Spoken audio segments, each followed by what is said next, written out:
I think it's fair to say we all know MPs like to line their own pockets. This isn't anything new. It's been going on for about a century and a half now. So what else is new, huh?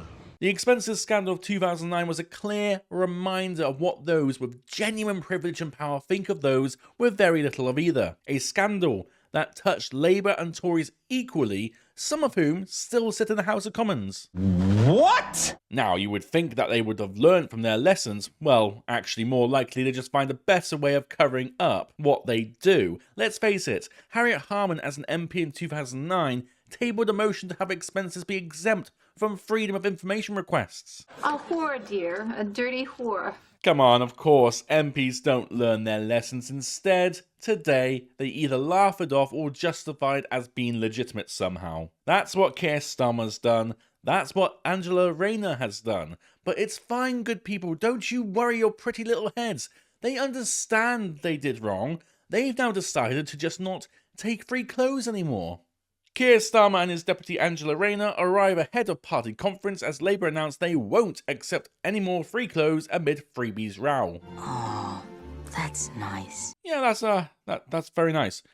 What about everything else though, oh dear leader? What about the Taylor Swift tickets, the Coldplay tickets, the luxury apartments you had for free to stay over for campaigning, the Arsenal games, a box at the Epsom Derby? To protect humanity, some humans must be sacrificed. Do these things not count? No? Okay. Let's go a little deeper, shall we? Other MPs outside of you and Rayner have had other things in the past as well, haven't they? Wes Streeting, someone I'm sure no one has ever heard of, which is probably why these lot get away with so much. He got £1,050 worth of hospitality at Hay Festival thanks to Sky TV, and £600 of tickets for the opera by a lobbying group. I hate your face so much.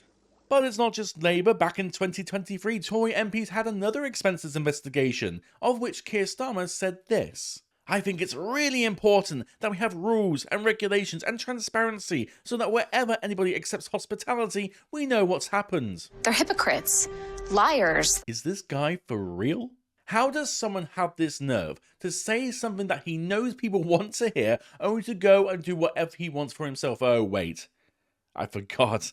He's a politician.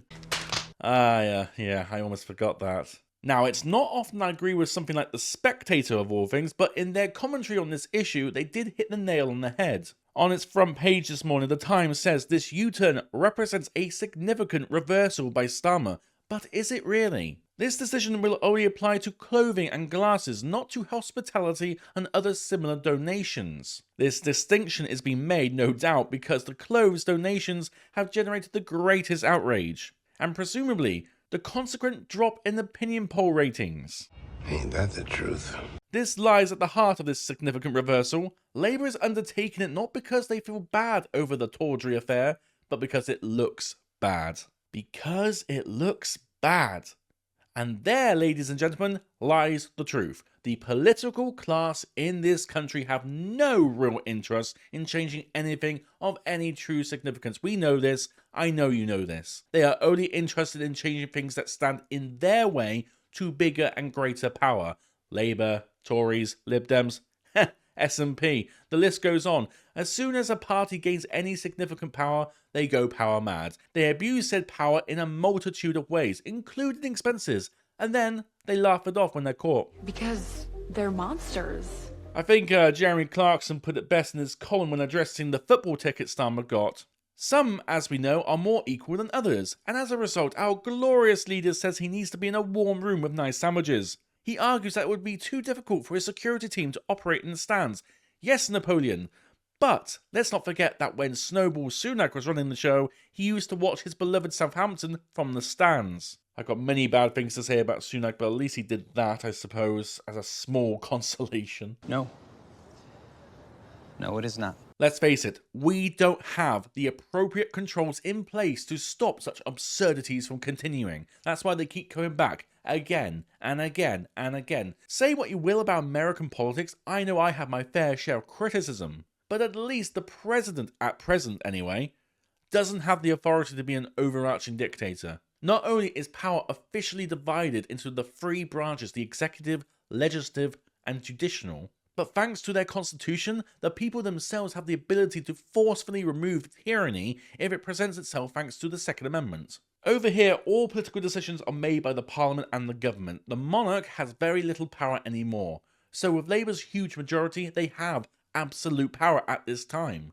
Which means they can just laugh things off if they want to. It doesn't really matter. They can do what they want for the next 4 or 5 years without caring what actual people think, putting the structures in place that could see their decisions be irreversible regardless if they're voted out. I knew it! Government conspiracy. Okay, let's contrast this situation with Starmer having all these goodies. Let's contrast that with one of the sitting members of Reform UK. I know many people are disappointed of late for whatever reason with Reform. I have many different types of opinions on that, admittedly. Mainly that people are being seriously short-sighted and not realising they are falling into the same old trap of continuing to have a fractured right wing, but whatever. Great story, Bojack. You should put that in a podcast so I can unsubscribe. That's a discussion for another time. Let's turn to this headline instead. Reform MP faces backlash for giving away salary. Rupert Lowe promised to donate $5,000 a month to good causes in his constituency. I'm sorry? What? The newly elected multi-millionaire MP for Great Yarmouth has promised to donate about $5,000 every month to a different local cause, starting with providing cash to do up the tea room of a local football club. Okay. And? Okay, well, I don't see an issue with this. If he's a millionaire, as it says, it's only right that he should do this and all others in this situation should follow suit. Except some other MPs don't see it that way and think he is unfairly putting pressure on them to give up some of their own £91,346 annual basic salary. Everything's not always about you. Self-righteous c***. Worse still, a Labour MP had the nerve to say, who, by the way, wants to remain nameless in this article for some reason. I wonder why. Show yourself, coward. He or she apparently said they were afraid of the precedent this would set because, quote, there are some people who think MPs shouldn't be paid and that we should do the same. What's your point exactly? Okay, it's easy to understand. If you already have ample wealth, you donate. If you do not have ample wealth, you don't. That's it. That's the be-all and end-all of the situation. It's nothing more than that. The issue is the absolute nerve to attack this guy when their own leader sponges off other people, including the taxpayer. Yes, you're a big boy, aren't you, sir? Yeah, I'm a big boy. That's a big boy, sir. I'm a big boy. I took a big boy poop.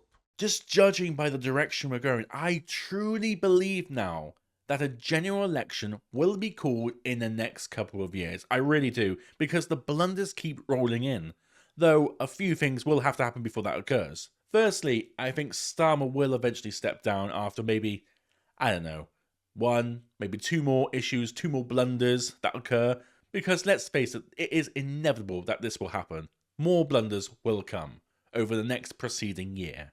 Then, after that, once there is absolute zero faith in the government, and I mean zero, worse than it is now, combined with maybe a couple of backbench rebellions over policies where Labour backbenchers unite with the opposition to stop legislation going through, I think after all that, in 2 years or so, yeah, a new general election will be called, cementing the failure of this Labour government. Of course, I could be wrong, but things are looking so bad right now, it's not exactly an unfair prediction. But anyway, good people, I will love you and leave you. Thank you all for watching. Please comment below your thoughts, and until next time, take care and God bless.